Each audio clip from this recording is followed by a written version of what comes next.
I rise today because I had hoped what has traditionally been a bipartisan process of supporting our veterans and service members, um, especially after last year's shenanigans, all of which ultimately held their benefits hostage and threatened to delay services that they rely on for months. And now, once again, we're debating a grab bag of partisan wins that has been snuck into what for years has been a bipartisan process. And in fact, it's hard to think of an issue that we can all agree on more than caring for the men and women and their families who made so many sacrifices and services in service for our country. But when this bill cuts over $700 million for Milcon VA, I have to think again.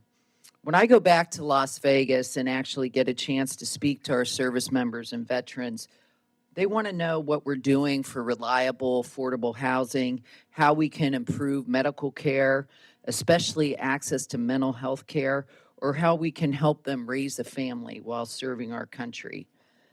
Uh, in my time on this committee, I've been proud to fight for funding for our Southern Nevada veterans and active duty service members.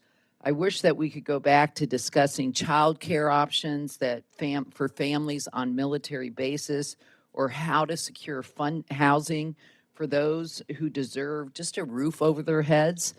I refuse to believe that we can't get back to that. And so I urge my colleagues across the aisle to, focus on what we're doing here, which is cutting hundreds of millions of dollars, all at a time when we know that 30% of our military bases are in desperate need of repair.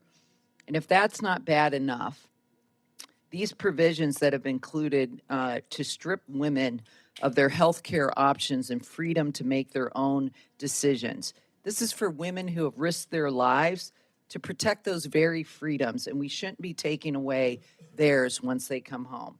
But that's exactly what this bill has done by prohibiting the VA from offering abortion counseling and reproductive care to our veterans and beneficiaries. Our veterans already face significant barriers to care at a time when states all across this country are decimating access to abortion. Eliminating abortion access at VA facilities would be yet another hurdle, this time specifically targeting those women who have served our nation.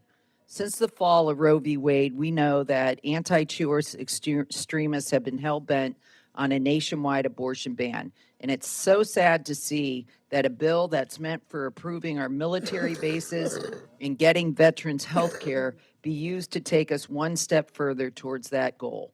I urge my colleagues to vote no on this bill, and let's get back to work to actually giving our service members, military families, and veterans the support they need. Thank you.